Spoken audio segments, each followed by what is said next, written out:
Re-record ko na rin yung paint skin weights. Paint skin weights, kailangan natin i-paint pa yung influence ng joints, which is important after natin i-rig yung character. Halimbawa, yung right arm, yung hands ng character, kapag minove ko is sumasama yung buhok. Yan. Ibig sabihin yan, may influence yung joint na to dito sa hair. Para maayos yan, gagamit tayong paint skin weights. While nakarig yung character nyo, may extra option dyan na nakalagay sa tabi ng edge at vertex. Si paint skin weights. Yan siya. May lalabas na bagong window. Ayun, nakalagay dito yung mga joints na nakalista dun sa character ninyo. So, meron dyang hips, yung left leg, left foot, etc. So, kunwari, gusto ko i-fix yun sa may right forearm. No? Check natin. May influence. Pagka gumagalaw siya, ibig sabihin, yung hair, sumasama yung influence nito. Okay, fix natin siya. So, select nyo yung right forearm. Ang gagawin ko, paint tayo ng opacity or yung value. Dito sa baba, yung brush, gawin kong 0. Oops. Yung brush size, pagka gusto nyong ilaki yan, hold nyo yung B, beta, button. So, ang value ng 1 is ganito, white. Yan. Ang nangyayari, nasisira yung model. So, wag ganon. Gawin natin 0. 0. Paint natin. Okay. Walang influence. Move natin sa right arm. Check natin. Ayun, meron siyang influence yung right arm. Ibig sabihin, nadadama yung buhok. Yung joint na to, dapat hindi siya kasama kasi buhok yan eh. Paint natin siya ng black. Okay, paint natin ng black yung hair or anything else na napasama sa joint. So, pinipaint natin yung influence ng joint.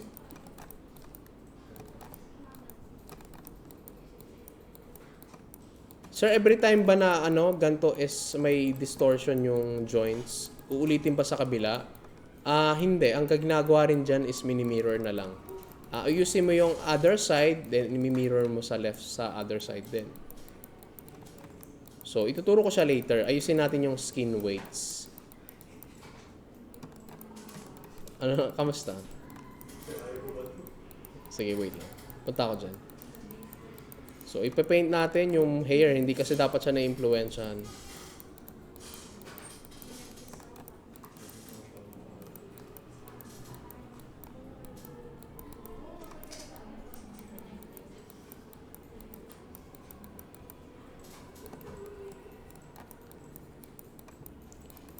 Paint natin. Okay. Sir, may stubborn na isang vertex. Ayaw ma-paint. Ginagawa dyan, select mo yung vertex. And punta ka ng paint skin weights. So, sinelect ko yung vertex vertex. Halimbawa, ayaw talaga ma-paint ng vertex. Paint skin weights while selected. Paint select. Oops. Paint. Ipa-flood ko siya. While selected yung vertex, yung value naka-0, di ba? Click ko yung flood. Ayun, okay na siya. Pagka may vertex, minsan kasi may stubborn na vertex ayaw gumana eh.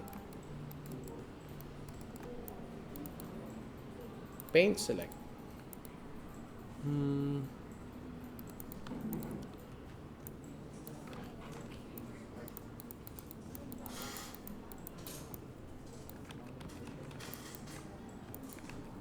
Don't forget to save kasi ang rigging process is buggy.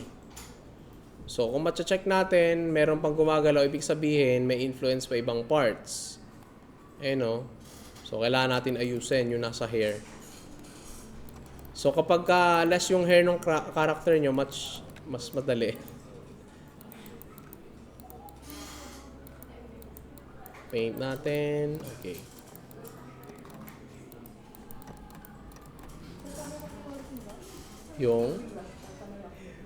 Hold mo yung B. Button, yung beta. Tapos left click. Drag left to right.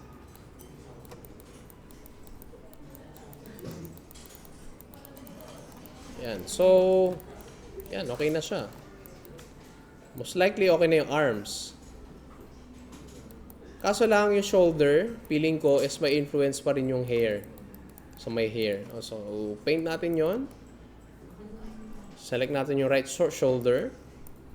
So, yung mga part na hindi kailangan gumalaw, ayusin natin.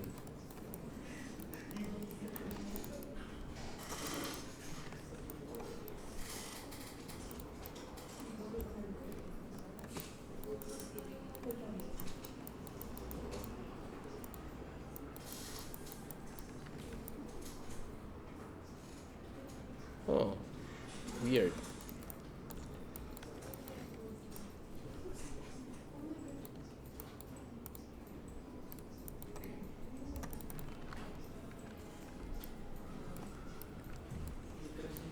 Paint skin weights ulit. Object mode. Paint skin weights. Select yung right arm. Flood natin ng 0. Left forearm. Flood natin ng 0. Right hand. Flood.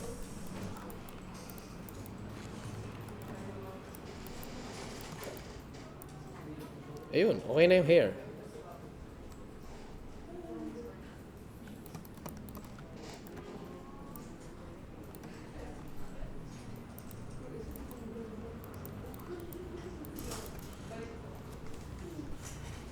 So, dito sa may human IK, kapag ka naka-none, usually control rig, kung gusto niya siya i-T-pose, eto siya, si stance. Para maka-T-pose na siya. Kaso lang, nung nag-T-pose ako, papansin yung hair is may distortion. Ibig sabihin yan, ipe-paint skin weights ko pa rin siya. So, select mo yung face, para mas madali ganito. Since yung hair yung may problem sa akin, nakahiwalay naman siya sa mesh, i-isolate select natin, Control 1, and object mode, paint skin weights. Now, sa may left naman, left, nasan yung left? Upper leg, nope. Spine.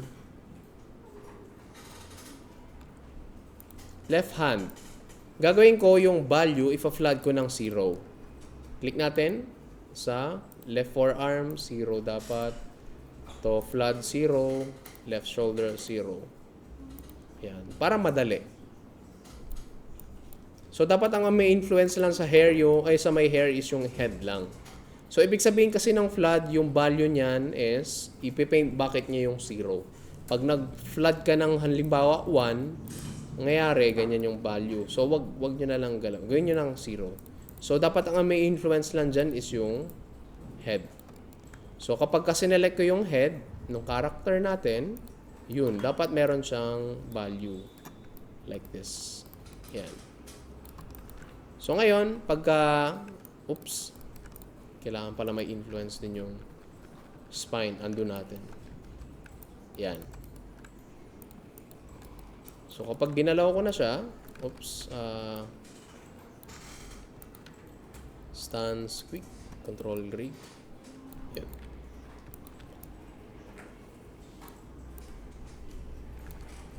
So, yung breastplate, ganun din sa character, sumasama siya. Papansin nyo, metal siya dapat hindi siya na-influence. Wala siyang influence on joint. So, isa-select ko yung breastplate. Since nakahiwalay siya, double click, control 1. Ito yung importance kung bakit inihiwa-hiwalay ko yung per part. Armor, shoulder, ay yung shirts ng character, inihiwa-hiwalay ko para madali mag skin weights. So, control 1 and object mode and paint skin weights. Select natin kung ma-influence yung head. So, dapat wala. Right shoulder. Let's say, okay lang yan. Yung arms, dapat wala siyang influence. 0. Right forearm, 0. Right hand, 0. Left hand, 0. Oops. My gosh. Forearm, and then left arm, 0. So ngayon, kapag ginalaw ko na tong character, yung arm niya, hindi na gumagalaw yung armor.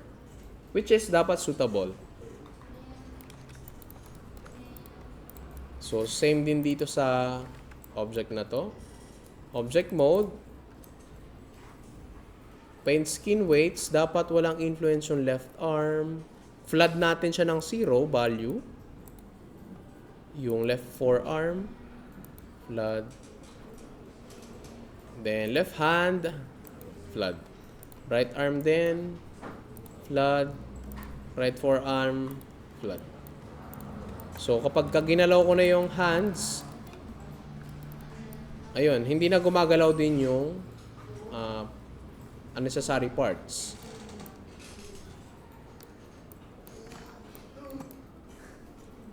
Okay.